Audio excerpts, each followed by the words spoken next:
Hello, everyone. We are live for real this time on YouTube, recapping the highs and lows from WWE SummerSlam, going down live from Cleveland Brown Stadium in Cleveland, Ohio. Welcome to a very special live edition of The Wrap. For your listening and viewing pleasure, I'm Keila Cash, and by my side, as always, is my co-captain, my right hand, the sometimes advocate for the rapidly improving Miss Jada Parker from NXT. I bring to you live on YouTube. Once a month, he comes to you perky, happy, enthusiastic, and not salty for now. But I bring to you back on YouTube the one, the only Perky Scott Young. Welcome back, Perky. Thank you for having me, Keila. As always, it's a pleasure to chop it up and talk all things WWE. I'm excited. The God mode is back. The OTC sounded like a trout or something, but it's okay. We in here. I'm excited. Did you say sound like a trout? Old Trout Crew. Old Trout Crew. The OTC. I hope that never sticks. The Old Trout Crew. Don't let Rock get here of that, because you know he's gonna throw that out to the crowd. Oh my God, he probably will, and get it over somehow, some way, because that is what The Rock does best. Getting over crazy catchphrases such as Old Trout Crew. But yes, as expected, Roman Reigns did make his return at SummerSlam tonight at Cleveland Brown Stadium during the main event, which we'll get to momentarily. But Scott, you know I got to do it. I need your snap take, immediate reaction to the remix to Roman Reigns' theme music. Well, it's definitely not the remix to Ignition. It's I'm gonna be honest, the crowd was so loud. I could only hear, I could hear it, but I couldn't really hear it. Definitely don't enjoy it as much as I would have enjoyed the OG one, for at least his return. But it's definitely, it wasn't Def Rebel to the point where I hate it off top. So I'll give it a shot. I'll see how it sounds on SmackDown. Yeah, the crowd was loud, thankfully, because Roman is so over that they like absorb the music. Thankfully, I heard it. I'm like, well, this is not the song that I remember off top. So I'm like, who did this arrangement? Who decided to do a remix? I know that he's a babyface now, but his theme is so great that it can carry over as a babyface. There's no need to tinker with it. I will wait and see on SmackDown how it sounds. If it doesn't sound good, he needs to make an executive decision and go back to what he had before. First listen, I wasn't impressed by the remix. I'm being honest with you. Like, it works for The Rock because he had Jim Johnson back in the day doing his music, the king of WWE theme songs. Def Rebel is very hit and miss with his selections, but I'm hoping that I hear it on Friday on Fox and hopefully it sticks a bit better. But in this rare case, he's so great, the fans absorb the music. And for that, it is a bless. Yeah, if anything, my man should have just went with if Def Rebel was going to do a new theme for him, it should have just been brand new from scratch. But it is what it is. Def Rebel is by far the weakest link, and it's time for him to say goodbye. Yes, thank you so much, Jane Lynch, for saying that, for telling Def Rebel to pack his bags and go home like it's America's Next Top Model. There's nothing for you here anymore. Please go. But yeah, his music is very hit and miss. He's Bloodline bulletproof mostly, but the other songs, definite choices. But we're going to see. I'm going to give it a trial probationary run on Friday. If I don't like it by then, veto. But let's dive into tonight's SummerSlam going down live in Cleveland, Ohio. So Scott, we got a different set for this PLE. I thought it looked very clean and sleek and nice. It wasn't recycled. I liked the overall visuals of the show, the graphics detailing the weight and height and the credentials of the stars coming out. Very ESPN-ish because the guy that runs production is from ESPN. So I like that. Overall, I enjoy the overall presentation of SummerSlam outside of the ref cam in the ear, which was a definite choice. It was okay. Like during the CM Punk Drew McIntyre match, you could have called that the Jack Perry view. There are options out there. But yeah, it is what it is. But I agree with you. The presentation was good. I do like the graphics. The SummerSlam records are always cool. Like I always enjoyed the fact that they used to bring up certain wrestlers who were undefeated or had winning records. So that was a nice touch right there. One thing that WWE does really well is the presentation as far as that stuff, especially lately. But yeah, this was a good presentation. Very good. Yes, I agree. As we dive into our first match of the night, which was for the WWE Women's World Championship, it was Liv Morgan, the champion, versus Rhea Ripley, the challenger, with Dirty Dominic Mysterio by her side. And we figured something was going to happen during this match. I expect the shenanigans. And we got them. But before we got to the shenanigans, I thought that the body of the match between Rhea and Liv was quite good. We had a scary spot early on when Liv slammed Rhea shoulder first into the ring post, and Rhea's shoulder legitimately got dislocated, and it was out of socket for a bit. And then Rhea fights back, and she goes on the outside, and she uses the announce table to snap her arm back in place. Did that a couple of times during this match. So I hope that her arm is not seriously injured. But I love the power that Rhea displays as always. I thought the wrestling was very good. And I thought they was kicking things into the next gear when the finish happened. But overall, I like the action, and we'll get to the finish momentarily. But Scott, your thoughts on the wrestling between Liv and Rhea during this championship bout? I thought it was okay. I thought it was carried by the crowd reaction, which is fine. Long as you do your job in the ring, then you can let the crowd do the rest. And the crowd reacted accordingly. The first shoulder pop, I thought that the crowd reacted really well, and Rhea sold it well. Liv sold it well. I thought the last few minutes of it really had the crowd invested. The first couple bit was fine. Rhea really dominated. Was really in control. But I thought that last little bit, they really kind of did take it to another gear. But it was okay. Definitely elevated by the crowd. For sure. Crowd was into it from the opening bell, which I like to see. Both ladies are over with the people. This angle has been very hot on WWE television as of late. I know it's controversial for some, but for the most part, it sells, it draws ratings, it draws eyes on social media, which is important for WWE. So when those two metrics work in your favor, that means the angle is working.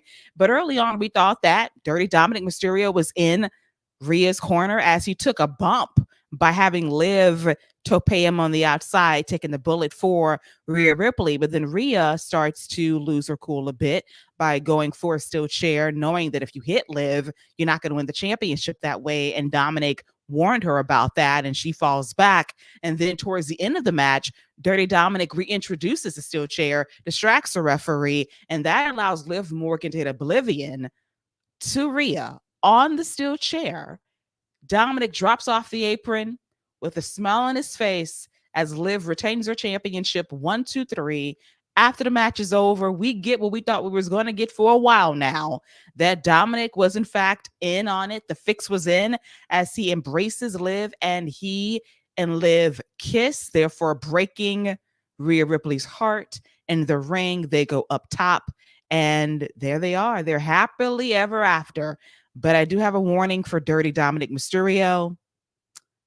I still think that he gets hosed by Liv when it's all said and done, based on what happened later on in the show. But I think the most important thing was the angle and it paying off for Liv in particular, which it did, as she did, in fact, take Dominic Mysterio away from Rhea Ripley. She did. This should kind of put it, at least in my eyes, this should kind of put to bed. They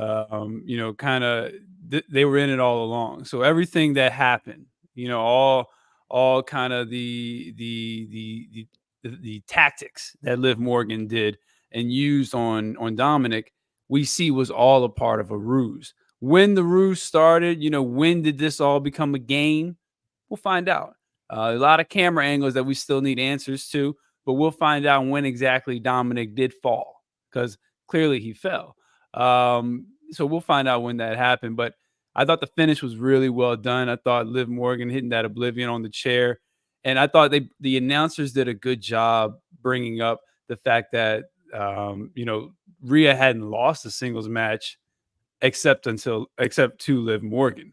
And that was the last person. So I thought they it did a good job of kind of not only foreshadowing, but just laying the groundwork for what was to come.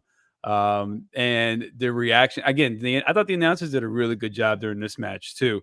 The way they reacted to the scumbag tactics of Dirty D and that whole and his mustache, and I thought it was great.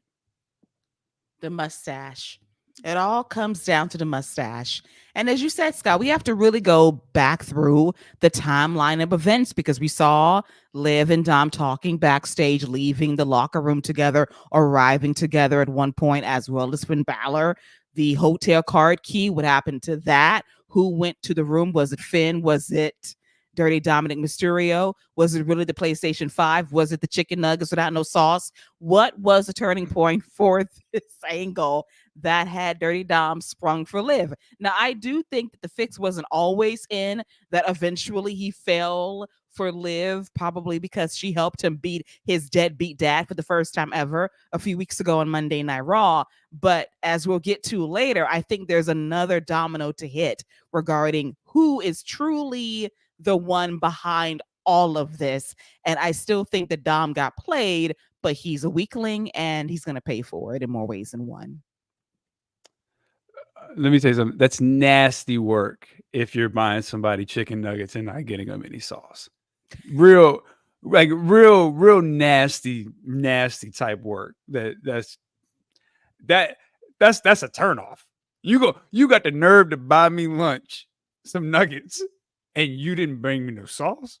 And they better not be Chick-fil-A nuggets, because if you got me Chick-fil-A nuggets and there's no Chick-fil-A sauce, you bugging. Nasty work. So that is absolutely not one of the reasons he fell. I could tell you that. That probably stopped the movement, if anything.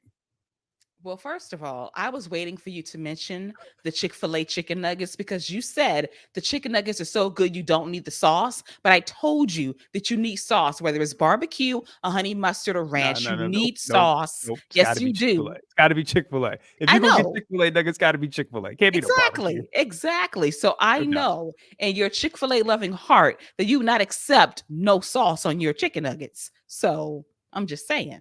To be fair, since you brought it up, it did come with the PS5. So listen. That's a hard, it's hard for me to be that upset, but I am going to be like, yo, you really didn't get no sauce though. Exactly. Can you get me some sauce? Exactly. Had a whole platter of nuggets with no sauce. Yes, PS5 with the WWE 2K24 as an accessory. So, hey, something happened. We'll get to it later. I have my own theories as we're diving into this. But overall, I enjoyed the match. The angle worked for me. Dominic, enjoy the weekend because it's going to be a short-lived one. Listen, get yours in as much as you can tonight and tomorrow, because on Monday, I think Liv is going to put his heart on the blender. I'm going to just leave it at that. But shout out to the announcers. Michael Cole had his JR moment. He fired off a son of a bitch line at Dirty Dom for being a two-timing bastard. And then Pat McAfee on a live mic, uncensored, called Dirty Dominic Mysterio a piece of shit. 3.5 dirty mustaches for this match. I agree. Very fair score as we move on to our next championship match on the card, which was for the Intercontinental Championship. It was Bron Breakker, the challenger, versus Sami Zayn, the champion. This is basically the Scott Young special of things happening fairly quickly. We didn't get the spear off top, but it happened. We got a little sidestepped here, but we didn't get it. But it was a quick match. It was not a wrestling clinic like Money in the Bank. We had Sami get some hope spots here and there. And at one point, it looked like there was a little miscommunication regarding the Blue Thunder Bomb. Like somebody didn't want to go up, but I'll leave that alone. And we had Bron almost land on his head as well, which was gnarly. But he came through, hit the Frankensteiner, what Pat McAfee calls a Frankensteiner these days. Then he goes for the top rope bulldog, but that gets blocked by Sami, who lands a Blue Thunder Bomb. But ultimately, at the end of the day, we have Bron Breakker hit a spear out of nowhere, double downs on it with another spear to pin Sami Zayn and become the new WWE Intercontinental Champion in under 10 minutes. Congrats to him. His first major championship on the main roster, and deserved. The crowd reaction for him was great. They was ready for the title change, and he is over. He is going to be a big time star in WWE. He still has some cleaning up to do in terms of the in-ring work, but his time is now, and this is definitely his moment to prove himself carrying the Workman's Championship. I thought this was a waste of time, and I thought this could have been on Raw. I mean, this was a 6-minute match, and when we get to the next match, which is another way you could have done this match in the same vein and got this 6 minutes, but this is essentially a 6-minute run through. And Braun Breaker just dominated the match. Like, Sami Zayn got a couple spots here at the beginning, but this was all about Braun Breaker from the jump. And I thought this could have been on Raw. We could have had some other matches on the card. Hometown boy Johnny Gargano got stuck on SmackDown, and this 6-minute match is on here. I don't know. I mean, it was fine for what it was, but this would be a fine Raw main event with, 1.5 million viewers seeing Braun Breaker win this title. So that's just my personal opinion on it. I thought it was kind of a waste of time, and not in a disrespectful way to them. Like, they did their thing. This just should have been on Raw, and we could have had more time for another match, or we could have had that tag title match that had some time and could have given them an extra 5 minutes or so. I agree. I would have reversed it, because we've had IC title matches happen on Monday Night Raw before pay-per-view. They've done that previously. And the fact is, you ran this match a month ago at Money in the Bank, and that was the time for the title switch, honestly, with a better match that was laid out in a way that called for a title change. This one, it was expected, and it happened in less time. But if you was going to do that, let it happen on Monday night. Let it happen, hell, at Money in the Bank, where it should have happened, and then do the rematch the night before SummerSlam or a few days before. That would have been the preferred plan, because this match just felt, it wasn't special. Last month was a better match with the flat finish, and this was a better finish with the flat match. So that's kind of what we got here, the reverse of what we would have had at Money in the Bank if the trigger was pulled on Breaker winning. But he got the win, stadium crowd. I'm sure that was the intention, but I think that they missed a pop a month earlier. Yeah. 2.5 Frankensteiners, though. I think it was Corey Graves that said Scott Steiner wasn't happy about Pat McAfee changing the name. Yes, and the Steiners were in attendance. You don't want to get on Scott's bad side, so we might have to change that back to the Frankensteiner. Okay, there we go. The Frankensteiner. Yeah, that's wordy though. That's wordy. Sounds like a bean. Sounds like a beans company. Yes, Beans it or does. something. Yes. All right. But Yeah, I will we're not also going to do give that. this 2.5 Frankensteiners. I'll be fair, 2.5 Frankensteiners for this match. As we get to, up until this point in the show, this was, until later, the best match of the night. Shockingly so. It was Logan Paul, the United States champion, versus LA Knight. We had Machine Gun Kelly out there with Logan Paul and reps from Prime. The only thing I remember from Machine Gun Kelly is him getting cooked by Eminem bar for bar years ago. And that time, Kevin Owens power bombed Machine Gun Kelly off a stage on Monday Night Raw, and I believe in Cleveland, Ohio. And Michael Cole delivered one of the best lines of all time, saying that Machine Gun Kelly is not a superstar. How could you, Kevin? Well, he did it because he's not a superstar in more ways than one. Loaded language, and I was here for it. As far as Machine Gun Kelly, he's somebody who, when asked about Eminem's diss record, Kill Shot, he said it was a solid 6. Who says that? Who said I was a solid 6, man? It was good. It's good. What? And then not only did Kill Shot in the rap career of MGK, he went on to become a rocker and rock all pink. Now he's drinking, or at least he was drinking blood. I think he's still drinking blood, trying to turn into the new Twilight. And apparently now he's ventured in the country. So Killshot did a lot of good for him, apparently. The blood in the country is working real well for him. So shout out to Eminem for setting MGK straight. He's just a little genre jumper, isn't he? Just jumping all over. And A little genre jumper, huh? yes, he is. I don't want to say what I really want to say, but he's a little Should've. genre jumper. So that's the best Should've. I'm gonna do here on this show. Be very polite here, but Yeah, genre also floozy. not a genre floozy.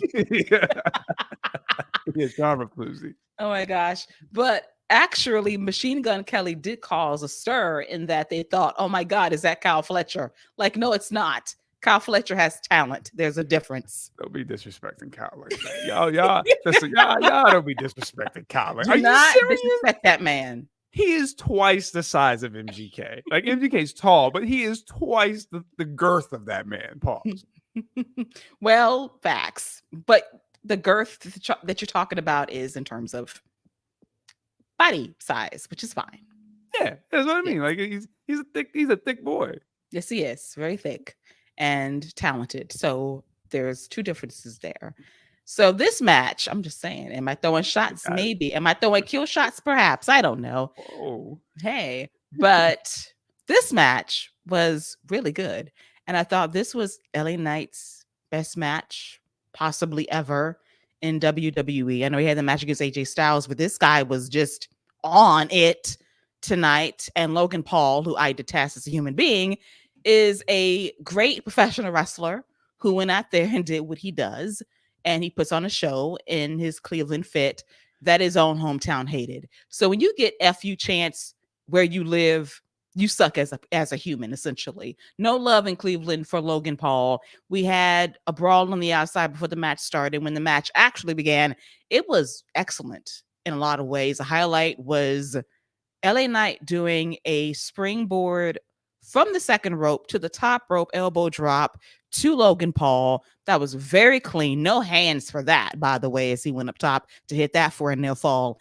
But Logan Paul, who is reviled, rightfully so for many reasons, he decides to just casually go up top and deliver quite possibly one of the most beautiful moonsaults I have ever seen in my life. The height, the extension, the elevation, the execution was spectacular. I was in awe, and the fans were too. And then he got back on track and said, "You still suck." So they can appreciate greatness and then still stay on the same page regarding him sucking. Then we had LA Knight go up top and not deliver a superplex. Oh no. It was like a fisherman buster, brain buster off the top to Logan Paul for a near fall. All of this was crazy. I'm like, wow, LA Knights unlocked the 2K24 code and is going off this night. But the match ends with Machine Gun Kelly trying to hand off the brass knucks to Logan Paul to knock out LA Knight. He tries, light tap, not enough. And LA Knight hits quite possibly the prettiest blunt force trauma to win the United States Championship. I thought this match was great. I thought this was LA Knight's best performance ever. And there is something about SummerSlam and Logan Paul. We go back a couple of years ago with him and The Miz delivering a 4-star classic in Nashville. And here we go again in his hometown. And he delivers another great match against LA Knight. And this was the proper title change. I approve. This might have been my favorite match of the entire night. I thought this was a great match. And I do want to touch on a couple things that you brought up. The moonsault that you speak of. Let's give that man his flowers. Besides the fact I just tweeted that he can't do a moonsault, but it's on Twitter and they always have false information on Twitter. I'm sorry. Real talk though. The moonsault, he jumped from inside the ring to the top rope outside, and then it was spectacular. That dude said Ricochet's gone. Bet. Bet. Y'all need a highlight? Bet. Like, this dude, listen, say what you want about Twitter having just false information all over the internet, but he can really do some incredible things in that ring. The buckshot counter that you talked about, where where LA Knight hit the blunt force trauma at the end of the match, beautiful thing of beauty. That that superplex that you're speaking of and the brain buster, I was like, that doesn't look good. But the impact was crazy. The crowd was hot for it. MGK was there. I just looking like a vampire. I was waiting on Blade to come out and take him out or something. But yeah, the match was, I thought this was a great match. And I will go out and say that this was probably LA Knight's best match he's had in WWE. This was fantastic. Logan Paul, when he can be the guy that brings the excitement, that brings the high spots, when he can just be in 2K mode, like you said, like you brought up about The Miz. That's somebody where he can be in 2K mode, where he can create all the movement. He can do the explosive moves. That's where he has some of his better matches. Even against Roman Reigns, that's somebody where he can create the movement and he can bring out those moves. So it kind of doesn't surprise me that he does that. And then when he goes against Rollins, who can do everything, it's a little bit more evenly balanced. But great match. I'm gonna give it 4.5. 4.5 might be a bit egregious. Let me go 4.25. Yes. Yeah. Yeah, the half was like, wait a minute now, pause. But 4.25, yes, I'm here for that. I was really impressed by this match. Logan Paul, detestable human being, great professional wrestler, LA Knight. He gets a reputation for like, is he just really a cosplaying Stone Cold Rock wannabe? Like, yeah, but they're great. So why not emulate greatness? But in the ring, he's LA Knight. You don't see Stone Cold doing springboards and vertical leaps onto the top rope. You don't see that. So he brings his own style to wrestling, which is good. And he reminded people that he's a pretty damn good wrestler with hops. And I believe he's in his 40s. He's hopping like that. So it's very impressive for him to do this match against a Logan Paul, who is still a novice at this, but he's pretty damn good at this wrestling thing. Their chemistry was strong in this match. Only drawback was those headshots with the announce table. Like, it didn't make any contact. That wasn't great. But outside of that, the body of the match was great. The near falls were everything. The crowd was hot for it. And finally, we got the title change we've been waiting for, and the coronation of LA Knight winning his first major championship in WWE. It's long overdue. Triple H didn't play around. We got it done, and it was the right night for it, right city, right moment. He played around a little bit, but yeah, he did. At least we didn't wait until like January to pull the trigger. That would have been crazy. Well, he could always lose it on Friday, so let's not get too excited. Let's see what happens. But no, I agree with you, and yeah, this was probably my definitely in contention for best match of the night, in my opinion. Yes, I agree. Very, very strong match. As we get to our next championship match on tap, which was Bayley, the WWE Women's Champion, versus the 2024 Queen of the Ring, Nia Jax, title on the line. First half of this match, the crowd was cold, and I don't blame them. They saw a hot championship match with LA Knight and Logan Paul with a title switch, and they was like, oh, this match is just all right. It was just there for a bit. But the second half of this match, I thought was well worked. Bayley showed up. Nia Jax did as well. And the highlight for me was Bayley lifting up Nia for a power bomb. That got the crowd up for the rest of the match. Near fall for Bayley onto Nia Jax. Nia goes for the Annihilator. Bayley kicks out of that. So a lot of back and forth action, and a rolling senton from Nia, which was impressive as well. So Nia had her working boots on. And eventually we had Tiffany Stratton come out with her new Barbie Money in the Bank briefcase. I told Scott that this briefcase is going to last a while. It was not going to get cashed in on this show. You got a strap, for God's sake. So it's going to be around for a while. So that distraction enables Nia Jax to take control, and she power bombs Bayley twice, 2 Annihilators, and she is the new WWE Women's Champion. When you think about it, it makes sense, because you would expect Tiffany to cash in on Nia when Nia is at her most vulnerable. But second half of this match, very good. Definitely carried the rest of the way. Yeah, and this I thought everything was okay. The last 3 minutes I thought were pretty great. Starting from the power bomb, the elbow drop that followed, Tiffany coming out just with the tease of even being able to cash or just being a distraction. and then Nia Jax just going beast mode. So yeah, I thought the last 3 minutes were great. The first part of it, it was just there. It was fine, nothing bad, but it was just there. And with Nia being champion, now you kind of open things up a little bit because Jade and Bianca, they can do what they want in the tag division, but those two versus Nia is where the money is. We still have a returning Charlotte Flair to look forward to on the horizon. A lot of big time baby faces who can do some things against Nia Jax. So we're going to see what happens with that. I'm looking forward to either Jade or Bianca, one of those two powerhouses knocking her off eventually down the road. And then you've always got Tiffany in the back pocket right there. So those two having the power right now, this will be a very interesting time. And I can see them really kind of running the show on SmackDown as far as the women's division, and probably just being a central figure of the show in general. I agree. Like Nia Jax, and people can talk about her all they want. I think the second run in WWE has been very good for her. The work has been better. The character work has been great. And she could carry on the microphone. And she's not going to be phased by the crowd reactions. She plays into that. She can get grimy when need be on the microphone. So I don't doubt that for a second. She does have a personality that stands out.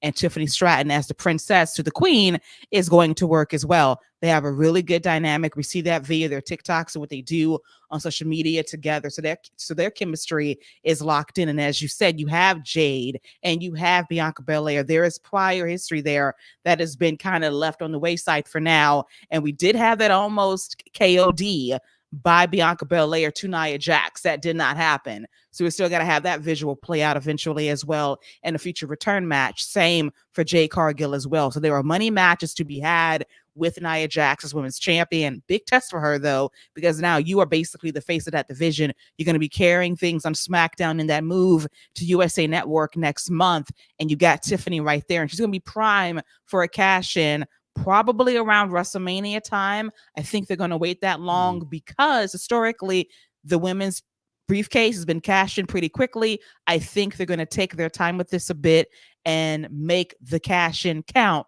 when it's time. Speaking of Bianca Belair, this was, I believe, the first Big Four that she has not been a part of since being called up to the main roster. So choices. Again, we had a 5-minute IC title match, and we had the ladies. This would have been a really cool spot to give the ladies, a tag title match right here.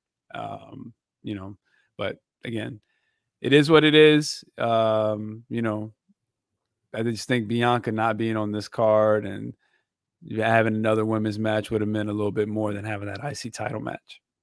I agree. And they had the match on SmackDown with the Witches on Friday night. That was good. Well, that's what they are. That's what they call themselves, essentially. Okay. And it was a good match. Flat finish, but good match. And you actually could have had the Witches, Aladana Fire and Blair Davenport versus Jade, Bianca, and Naomi in a 6-woman tag team match on this show if you wanted to, but they opted not to. You could have supplemented that for the IC title match and it would have been more over, but I digress. I'm just saying. Yeah, I'm good on Naomi, but as far as the tag team match, I'd be cool with that. Well, you're telling a story, Scott, for storyline purposes. You're just a Naomi hater. Just be hating to be hating. Just hating.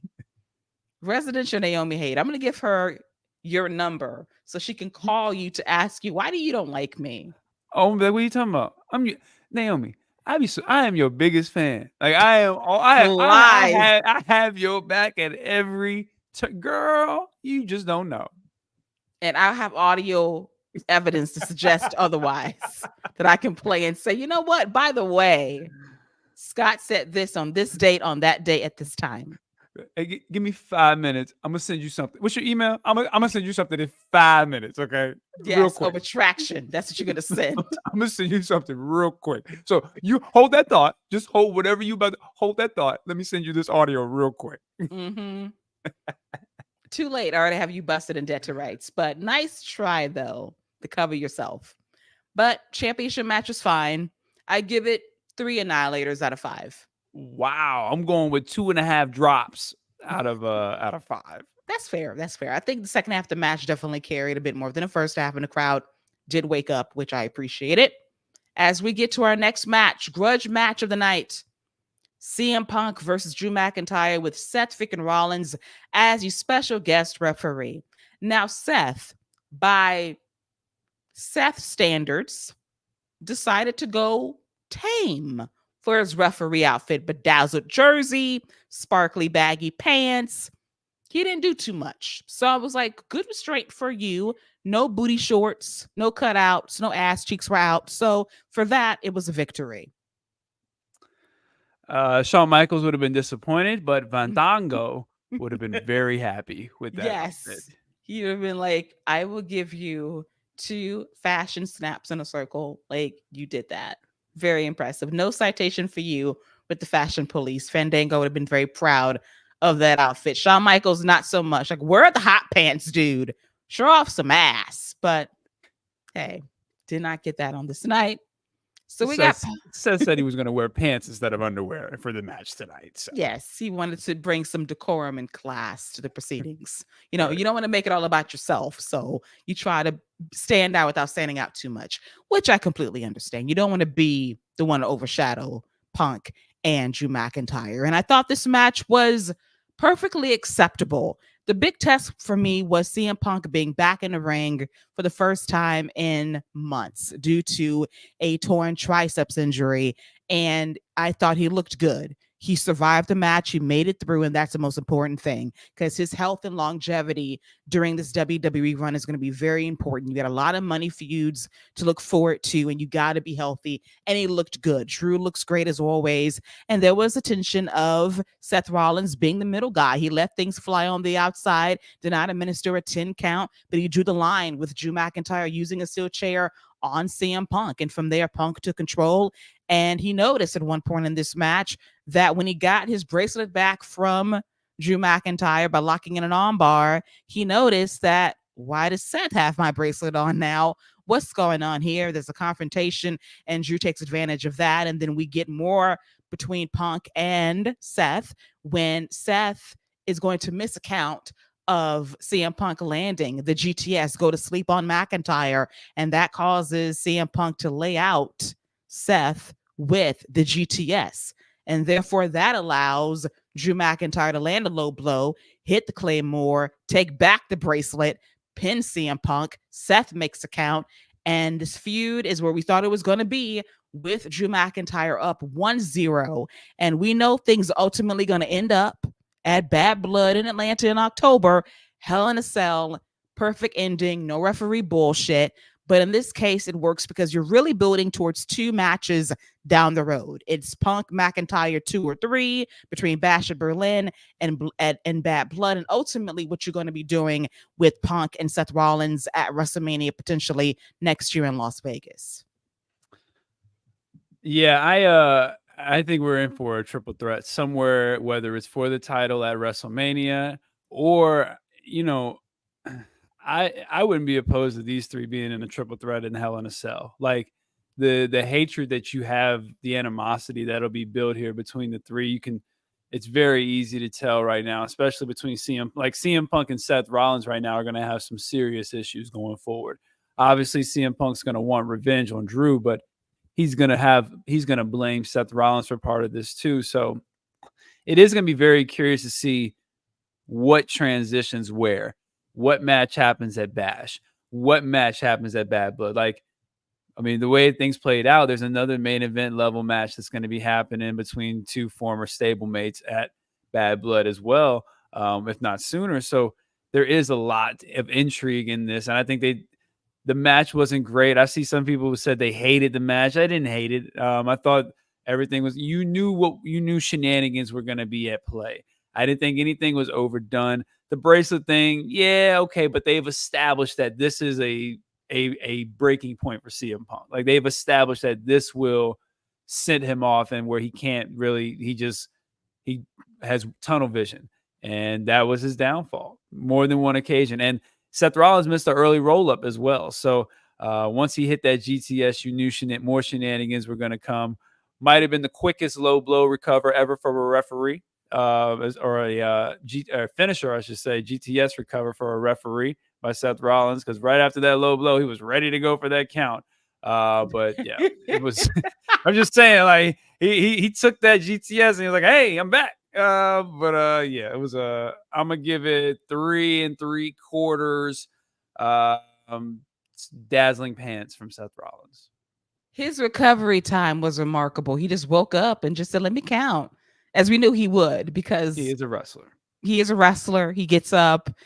The sparkly pants, I agree. I'm going to go 3 sparkly pants straight up. You know, Ooh. I like the match. Like I said, it was a test of CM Punk's health to see where he's at in the ring. He looks good. I did not expect a wrestling clinic because of the referee shenanigans, but what we got was good. I think that the next few matches between CM Punk and Drew McIntyre are going to be better than this. You're not going to have the referee shenanigans with Seth involved. It's going to be grimy. It's going to be dirty. I'm going to be here for that. And as you said, I will not be opposed to seeing a triple threat match inside Hell in a Cell involving these 3 guys, because the hate is so real between all 3 of them. So I would not be opposed to seeing something like that heading into Bad Blood in October in the A. Just depends how we get there in the next couple of months. Yeah, I agree. And if we do, I'd like some type of stakes. Like, I think we could have had a classic if we just had a number 1 contenders triple threat match right here. Could have had a classic. And I think we could still have that whenever that match does happen, because that has to be on the table. But I'm just me personally, I'm curious to see where the priority lies as far as WrestleMania. I know that's a ways down the road, but what match do they save? Do they save Punk getting his revenge on Drew McIntyre for WrestleMania, or do they save Punk versus Rollins for WrestleMania? What?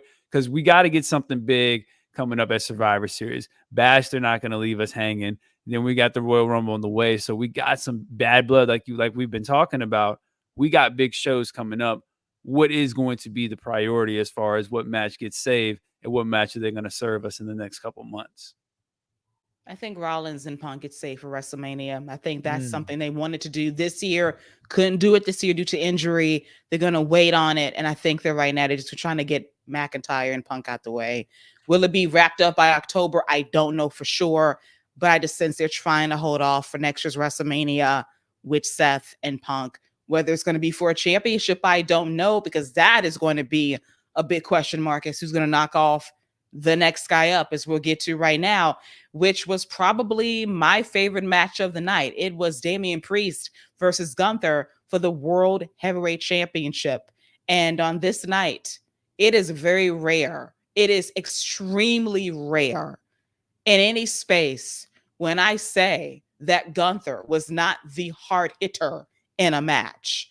Normally, he's the guy that bruises you up. He bloodies you up. He leaves you a battered man. On this night, Damian Priest decided to have his finest performance on the main roster and say, I am going to bloody up Gunther. I am going to chop him. I am going to deliver my kicks and my strikes, and I'm going to hit every move I can on this guy, and he is going to absorb it. I don't know what got into Damian Priest, but my God, he unleashed on Gunther in ways very few men can, and it was very impressive. Yeah, the physicality was really strong here.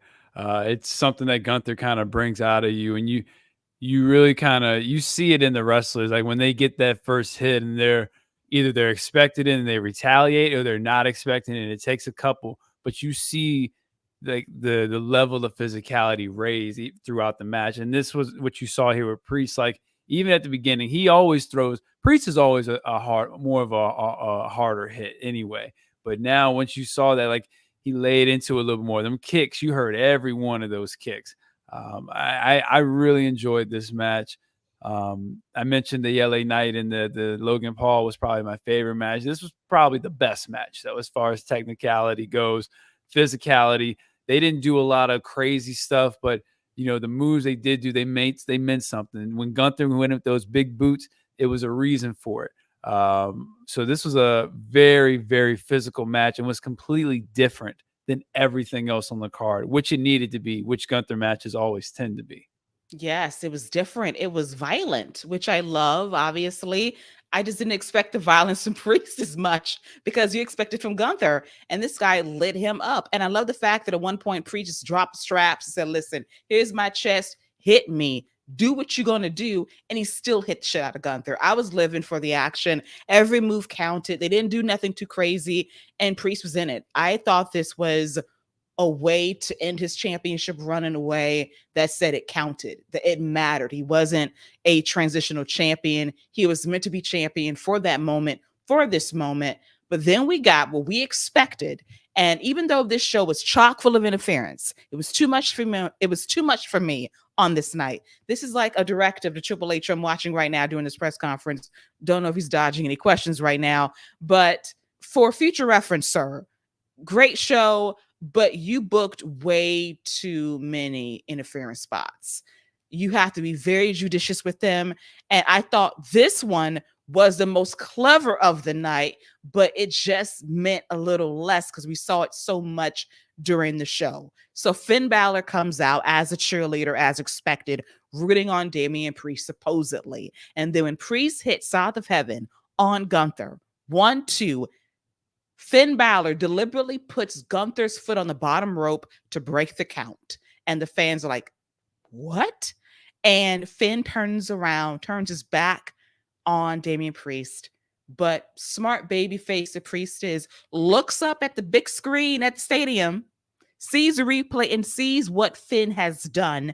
And he's going to answer for it. He tried to grab Finn a couple of times, and then Gunther puts him in the sleeper hold, and Priest fights out, gives a gallant effort, goes after Finn again to his detriment, and ultimately Gunther puts Damian Priest to sleep, and he is the new world heavyweight champion. If all the other outside interference didn't happen, this was the best interference of the night in terms of the ultimate betrayal of a friend that was supposedly there for you, who's no longer there for you. But most importantly, above all else, it doesn't reveal the full scope of the Judgment Day fracture until Monday Night Raw, because we don't know where Liv and Dirty Dom went. Probably to the hotel. Enjoy the weekend, as I said. But I do think that the ultimate swerve will be Finn and Liv being in on it the whole time and leaving Dirty Dom high and dry. So I think this is just a complete splinter of Judgment Day, as far as I think Dom and Liv go their separate ways. And I think Carlito third wheels with Finn and JD for a while. And then once they lose their titles, I think he goes in third wheels with Dom and Liv for a while. Because I think Carlito is just going to be third wheeling. He's just going to be Uncle Carlito for a while. So maybe he'll be with Dom for a while. Who knows? But I think this is the complete splinter. I think they might have one more good beatdown, and then I think they go their mutual ways. Finn has what he wants. He's got gold. He's screwed Damian Priest out of his gold. And Liv's got what she wants. She took out Judgment Day. She has Dominic Mysterio, and she has the women's title, and she has another victory over Rhea Ripley. They all got what they wanted. So I think we see them beat down the two, Rhea and Damian on Raw, and then I think we see them go their separate ways. But also Dominic being getting in that beatdown too. That would be a nice little twist on it as well. One thing I thought really stood out in this match, and I thought was a good sign going forward, is Damian Priest showed some incredible babyface fire. You mentioned when Finn Balor came out, he went up on the ropes. Gunther kicked him in the face, and that's when Damian Priest fired up with those 3 big clotheslines, then hit the razor's edge, which a nice touch by Pat McAfee by saying, hey, yo, showing not only, love for Scott Hall, for Razor Ramon, but also just the intensity he was showing. Then he hit that South of Heaven, and that's what made the Finn Balor putting his foot on the rope even more like, what is going on? Because Priest fired up watching Finn Balor get knocked down. Mm-hmm. So that added just another element to that entire turn. But I thought Damian Priest, man, great babyface fire when he did fire up. Like you mentioned, when those straps came down and he was hitting them, and he just kind of was like, nah, that ain't gonna do it. You've talked about it multiple times on the show. He's going to be a great babyface. He got saddled down by being one of Blade's main villains, but when he first got called up. But now that he's a human again, and they've cured him of his addiction to blood, that MGK has. Now that we're back on pace, I think we're in for a really good treat as far as him as a babyface. But this, you know what? I think I might. We've talked about it. I think you talked me into it. I think I'm gonna go with 4.5. 4.5 bloody chest. 4.5 bloody chest is crazy. I'm going to say I agree with you. You are very gory with your description for this match, but I'm here for it as well. I've been saying it for a while that Damian Priest is going to be a great babyface, and the crowd was with him during this match. They fired up, like they was really impressed at a guy that took it to Gunther. Only like the Sheamuses and Ilya Dragunovs can do that to Gunther and survive. And he did that, and he was dominant. He was the guy that was asserting that tempo and that level of physicality. And it took Gunther by surprise. He even looked at his chest like, I'm bleeding? Like, this dude made me bleed? Like, yeah, because Damian's for the streets. You should have been talking shit about him coming from the streets. You got that street priest on your ass, and you wasn't ready. And I love it. I loved this match because it was different. It was physical. It was violent. It was bruising. It was grimy. Best finish of the night, but unfortunately, it was on top of a lot of interference on this show, which kind of watered things down a touch. But overall, I really enjoyed this match. Priest's going to be great as a babyface. And I'm going to say it right now that the Judgment Day as we know it's going to change. They might still be together in some ways without Priest and Rhea there. But I do have a feeling. Oh, I got a feeling that the LWO is going to get a remix. And I think that Damian Priest is going to lead it after. Oh, no. Because, listen what I'm saying. Because of what he's been saying recently about Dirty Dom. And then Dirty Dom saying, are you my dad? Think about that connection. Are you my dad? You sound like my deadbeat dad. Like you're lecturing me like you're my father.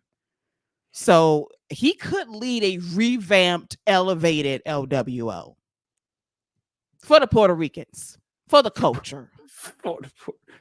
I mean, that's okay. Here's my problem with that. What they doing right now? Nothing, which means you elevate it with Priest. You get Bad Bunny in that thing. Come on now.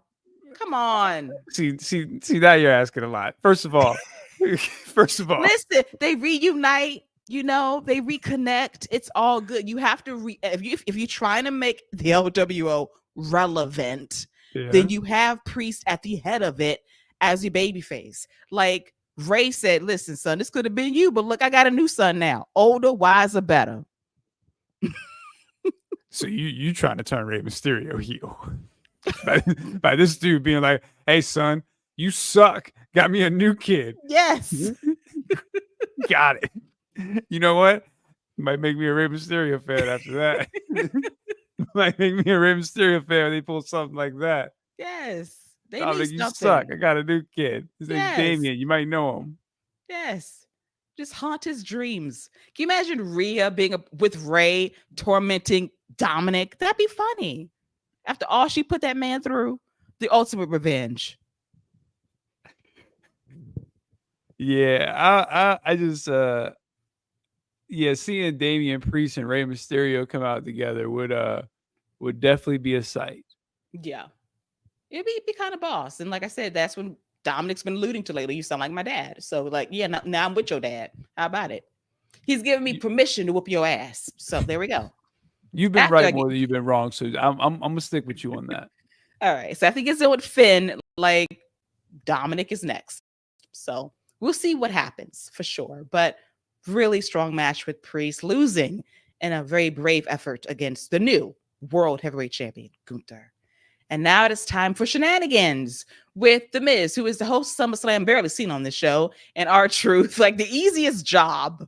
You open the show and you make an announcement of the attendance. You bring out Jelly Roll to beat up Austin Theory and Grayson Waller, and you have a 5-knuckle shuffle party, and it's over. Like, okay, good for you guys. Intermission. Now let's get to our main event. And also, shout out to R-Truth for representing the black community on the SummerSlam cards. So shout out to Wow. you, R-Truth. You did it, Listen. man. You out there for us. Holding it down. Man, when R-Truth is the only representation outside of Samoans on this Well, card. Cody was on the show. So. Brother Cody, obviously, as well. Brother Cody was on the show. Yes, Brother Cody. But man, we gotta do better, Triple H, because just leave that alone. Do better. Do better. Now, I'm gonna say it. How does Walker HBK utilize his brothers and sisters better than Triple H on the main roster? How? Well, I think once Sexy Red, something happened with Sexy Red, then blew that man's mind because listen, a lot of sisters been getting some time. I'm just saying, a lot of brothers and sisters been getting some time. I think in Triple H, I don't know what then got into that man. I mean, he got a lot of cultures on there, but I'm gonna tell you the one that's not on there. I'm gonna tell you the one that's not been on there, and I don't know why, but it's just we all right. We just gonna see what happens, man. Shout out to R-Truth though. Yeah, we have to fix that in the fall, Paul. I'm just saying we got to work on that a little bit. Got to work on that because if I get it on Tuesdays and PLEs for NXT, I expect similar results on the main roster. We gotta be in synergy here. We gotta be connected here, moving forward. But let's get to our main event. Bloodline rules. They just added this step on SmackDown the night before because a straight up match, hey, would have been not very good to me. So it was Cody Rhodes and Solo Sikoa for the Undisputed WWE Championship. And this was Pharaoh's last road trip with his father, Cody. Got a little sentimental about that because I love dogs, and Pharaoh's been a loyal boy for a very long time. There was a very emotional walk backstage, and we had Arn Anderson appear out of nowhere, free to do whatever. I don't know if he signed with the WWE or he made a cameo appearance, but he gave Cody words of encouragement. Says, I got people that I know that got your back tonight. Don't worry about it. Then we had the doggy handoff, and then we had Brandy's mom give Cody the robe, which was nice. He puts that on and got his head thingy on, his head mask and everything, comes out, boss, got fireworks and everything. This match with him and Solo, it was all right. It was all right. As I said it would be, it was all right. We was here for the interference of the bloodline. It was all right. The action was all right. One thing I noticed is now that Solo's wearing wrestling boots. Okay, cool. When you're a tribal chief, you must put on boots, I suppose. But it was just there for me, as I thought it would. And Jacob Fatu comes out there after KO and Randy Orton run off Tama Tonga and Tongaloa, and it was just all right. Hopefully Jacob Fatu's okay because he splashed Cody through the announce table, and that caused hopefully not a serious injury. But I think he was down because you don't want to be up to face Roman. That would be too early, too soon for that confrontation. Save that for later. But this match was all about waiting for Roman to come out to get that pop. And he did. It was so deafening in the stadium that you didn't hear that really iffy remix to his theme song. Comes out there like a boss with the OTC Trout Crew shirt. That's what Scott's going to call it. The OG Trout Crew comes out there and spears Solo. And then before that, knocks him out with a Superman punch. He looks at Cody, nods out of respect, says finish him. Cody does. Crossroads, retains the championship. Roman looks at what he's done. Very proud of his handiwork. And we'll see where we are on Friday Night SmackDown. But I think this is the next chapter and many more to come involving the bloodline with Cody and Roman having a ceasefire with mutual respect for now. Yeah, a couple things. Shout out to Armed Arn Anderson for showing up tonight. We know he was packing, and we know we tried to slip Cody a piece. Cody was like, dude, come on, bro. We on camera. Yeah, so shout out to him for showing up. And like you said, the match was okay. I think you bring up a good point about Jacob Fatu and the splash. I think that was the reason for that spot to take them both out. That way you don't have any type of physical confrontation for Roman and Fatu. because if anything, Roman just needed to run through him, spear, see you on the sidelines. Where I got big boy business to take care of, because Fatu should be the big boy business. So I think that was deliberately done. So shout out to them for doing something right for once. I will say, let me say a couple good things about the match. I think the story that they tried to tell with the match, the crowd didn't care, but the story that they tried to tell with the match of Solo doing his homework, I thought was really well done. He countered a lot of moves. The drop down punch that he likes to do, he caught the first one. Like, I thought they did a good job with the story. The crowd just didn't care. When you get a big victory giving John Cena the 26 thumbs of doom, and then you lose 26 matches in a row, and now you're all of a sudden the tribal chief. It's like, it's a big jump. A lot of gaps right here. I missed a couple seasons in this show for you to be where you're at right now.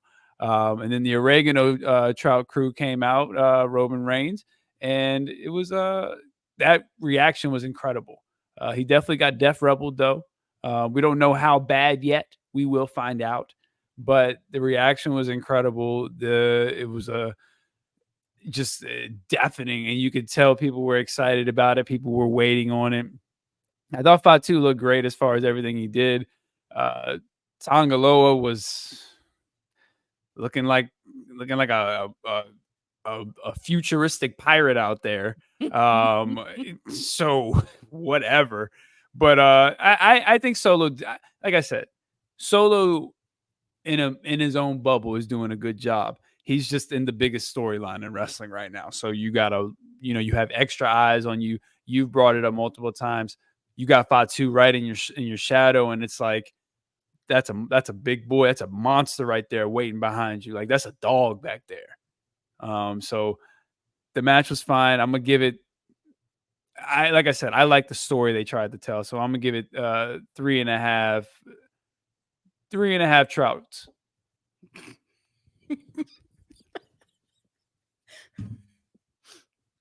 Three trouts. 3 trouts even. The match was all right. It purely existed for the return of Roman Reigns. People wanted to see him back in this spot. They got it. And Roman is now officially over as a babyface. After all of this time, it has finally happened. The prophecy has come to pass after nearly 10 years, and I'm very happy for him. Now, the big test is going to be on Friday, if we're going to get Roman on SmackDown this Friday on Fox, because it's time to see what Solo can do face to face with Roman Reigns. It's time to see it, Scott. Shaking your head. I told you this had to happen because Solo's been talking all that smack and he's beginning, we want Roman chance. So now you got to go face to face with the man that can cut you up on the microphone, overshadow you, outstage you, outshine you, outclass you. So you have got to step up. You have to say, I am worthy of this spot, because the irony of this is before Roman became a babyface, technically how you was looking at him, you were going to be the babyface, but you as a heel trying to be your cousin isn't hitting. So now this harsh reality is about to crash down in real time to see whether or not you can stand face to face, word for word, bar for bar with Roman. How much is Roman willing to give you so you can shine? That is the question. That is what I'm waiting for. That is what I want to see. And then after that, the next big test will be the match between the two of them. Will it be good? Will it rise to the occasion as family? We shall see. Honestly, I wouldn't even have Solo say anything to him. He doesn't need to say anything to him. You have the numbers advantage right now. Roman has nothing going for him except the fact that he's Roman Reigns. He's still one man. You got the numbers. You got Fatu. You got that cannibal Tama, and you got the pirate. So you got a squad. You got a monster, a pirate, and a cannibal. I think you got plenty that you can throw at Roman Reigns before you even need to speak. So let Roman cut this, like you said, because Roman's gonna cut that promo. He's gonna cut that scathing promo. I'm surprised we didn't get Paul Heyman walking out, but we're going to get Roman cutting that promo. And then I would just have Solo like snap his fingers or something, or throw up the ones, and I would have them just ambush him, put him through a table, leave him laying, and let him know new sheriff in town. That's how I would do it for a couple weeks. Solo don't say a word, and when he does talk, it's over top of a lifeless Roman Reigns. Because, like you mentioned, you need to just do this in a way where we kind of build to it. Because then when we do finally get that face to face, Solo needs to have already gotten his jabs in. Roman needs to have gotten his jabs in. So then the face to face could be something that we haven't heard yet, as far as what are they going to say to each other now that they've already gotten it out the way. I like that strategy. The less I hear from Solo, the better. So he doesn't have to say anything. And that'll make me happy because I don't want to see that man get ate up. I really don't. And I like Solo, but no. You be hating on that man the way I be hating on Naomi. Okay, like the little comment, like the way you was like, oh yeah, he don't have to talk. Oh yeah, great idea. He's not giving no promos. Ah, love it, love it. No talking. Give me more of it. Give me more of that. Yeah, I see what you're doing. You're not slick. You're not slick. It didn't used to be this way. You know, I used to like Solo, but this exposure in the last couple of months has rubbed me the wrong way. The aura has left him and it has jumped into Jacob Fatu, and it was already there with him. But the dude decided to get fit and get in the best shape of his freaking life and go out there and ball out at a higher level. So you got a slim down Jacob Fatu. You got Solo over here looking like Timu Roman Reigns. That is over now. The Timu signs are out there. So it resonates, Paul Fontaine, okay? Dollar Tree Solo is a real thing. It is now mainstream. Timu all day. But the fact is, I got to pray on this desperately. But hey, you gave me a joke now. So a wild Samoan, a futuristic pirate, a cannibal walked into a bar one night and things happened. And then an original trout walked in, and all hell Original broke loose. trout. An original trout walked in, and all hell broke loose. Listen, yeah, the smoke you have for that man is it's something. It hasn't quite reached Gallus levels, but it is he's definitely on that Miz tier. You know, because you softened up on the Miz a little bit here recently. But he's definitely on that Miz tier for the shade that you have for him. Listen, for all of Miz's many drawbacks in my eyes, the man is going to do two things. He's going to talk, and occasionally he's going to deliver. Miz got more stars in a SummerSlam match than Solo will for this match. Facts. And that is the highest praise I can possibly give the Miz without completely losing my mind. So savor this moment. But yeah, the Solo hate, I love that guy on NXT. I loved him here in the beginning of the Bloodline. It's just until recently, this guy's exposure of just being mid has been out there for the world to see. And that makes me sad because I used to be on the Solo train. Like, go Solo, you next in line. And he has let me down. Again, all right, I get it. I get it because I feel the same way about Naomi. I'm like, so I get it. But he's still got he's going to continue to get these opportunities, so we'll see what he does next.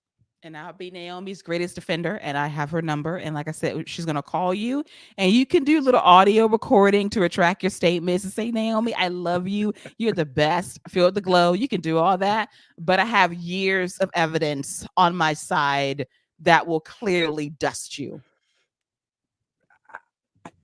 Shout out to TNA. Enjoyed her in TNA. Great TNA run. It was a really good TNA run. It was. It legitimately was a good TNA run. It was. All right. So how many trouts did I give this match? 3 trouts out of 5. I had 3.5 trouts. Okay. I gave it 3 trouts even. Mm-hmm. So now we do all the mathematics for this show. Scott, your final score for SummerSlam 2024 on a scale of 1 to 10 tiers.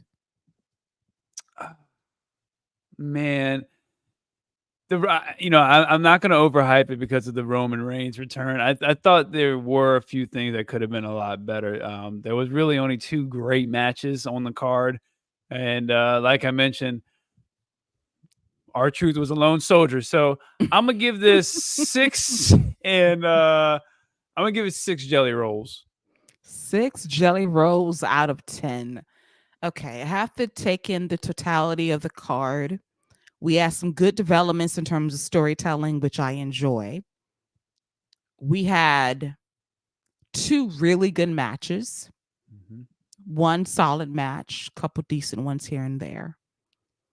I've seen a lot of praise for this show because we did get title changes. There is a passing of the torch, changing of the guard in some ways, and we got Roman back in the mix, which is going to help SmackDown a lot when they move to USA Network next month. I am going to go 6.5 trouts out of 10. Okay. Can we get these trouts with some cheddar biscuits since we have Red Lobster as it is? Can I go ahead and get my trouts to go? Listen, we can make that happen for sure. I was watching SmackDown last night and I noticed someone has been working out a lot lately on their biceps, and they also get an extra plate of cheddar biscuits. Here we go. Who's that? I cannot believe I'm saying this on the air. Here we go. I can't believe I'm saying it, but I was impressed. I cannot believe it's about to fall from my lips, but gotta give it to Baron Corbin. Gotta give it to him. I do. Babyface Corbin doing things to these girls. Listen. Listen. Hey, Babyface Corbin doing something to the ladies, man. Hey, let me tell you something. I will say though, it was a choice to have Baron Corbin and Apollo Crews out there doing trimmers and those type of ads. What was it? What was the company that they was doing? And Otis out there shaving himself live on television. That product placement was wild. That was Baron Corbin told that dude, "Here's some dome for you." I was like, pause, bro. Like pause, bro. I'm just saying that the babyface Corbin experience hits different. I'm just saying. Heel Corbin would have never said some ridiculous nonsense like that. And Apollo was all smiles, like, it's so good. It's so good. I was like, there's nothing up there. That's what I'm saying. What was it? 4 men? What was it? Him? 4 men? Whatever it wasn't. Some type of hair product, and they was out there just rubbing their bald head, and they was all excited. And then here come Otis and was like, "Let me show you the shaver." I'm sorry. I thought the random product placement. I guess this is what you get when you pay 99 cents for the peacock. Hey, I'm paying $5.99 and I still got that. So I was not immune to it. The peacock was acting a little twitchy too because of the Olympics. Like my feed froze up a couple of times. Like, oh God, because the Olympics is dominating on Peacock, and that was probably the most live events Peacock has ever had in a day. And they didn't know what to do. So hopefully it held up for everybody watching at home. But yeah, it was an experience. That commercial was something. But shout out to Baron Corbin and his refined biceps. Congratulations to you. You look good. Babyface run. It does have an effect on the ladies. No lie. It does. Ain't no lie. Been a big fan for a while. I'm actually happy he's getting some TV time. Him and Apollo Crews is a choice as a tag team. It's a choice. I guess it's because they're bald, but it is what it is. It's prejudice. Wow. But it is. It is. Why are they a tag team? I have no earthly idea because what do they have in common? Well, see, they was in a locker room one night and they was cracking jokes on Legato. And Santos heard it and they said, "What's up? What's good?" And they've been like feuding ever since. So at least there's a backstory there. But for them to be an actual tag team in life, I don't get it. But I will say they do work well together. They do. They do. Like Baron Corbin's got like sauce as a tag team wrestler. I was just about to say, like, on the low, Baron Corbin is becoming a little bit of a specialist while people playing like him and Bron had a great team, him and Apollo. Now, obviously, Apollo's a great wrestler in and of his own right, but yeah, they do form a good underneath tag team. Yes. And I still want my damn Wolf Dogs reunion one day. Listen. That's dead. No, I want it back in my life. It was so good. They're on two completely different trajectories right now. We'll never see Baron Corbin at that level with Bron again. I know. It's heartbreaking because it was great. Like, that man deserves a bonus because he did help Bron get his personality even more over than it is right now. So maybe in a far off distant land, the Wolf Dogs will, cross paths one day. Oh yeah, they'll definitely cross paths. They'll definitely interact in the Royal Rumble, and Bron will spear him and throw him out the ring. For sure. The cruelty of it all. All right. Well, with that, it's now time to put a bow on this live episode of The Wrap right here on the Fight Game Media Network. I want to thank Salty. Or I take that back on this show. He's perky today, salty next week. Oh, no, I take that back. He'll be salty Tuesday when we go live again for night 2 of the Great American Bash and all the fallout from SummerSlam via Monday Night Raw, when my predictions come to pass regarding what Liv and Finn did to Judgment Day. We shall see about that. But overall, Scott, fun show, and thank you for joining me right here on YouTube tonight. Thank you for having me, Keila. And as always, it's a pleasure to chop it up and talk all things WWE. We will see how the fraction happens with Judgment Day. But one thing we do know for sure, Judgment Day will never be the same. It is a brand new era, essentially, in WWE.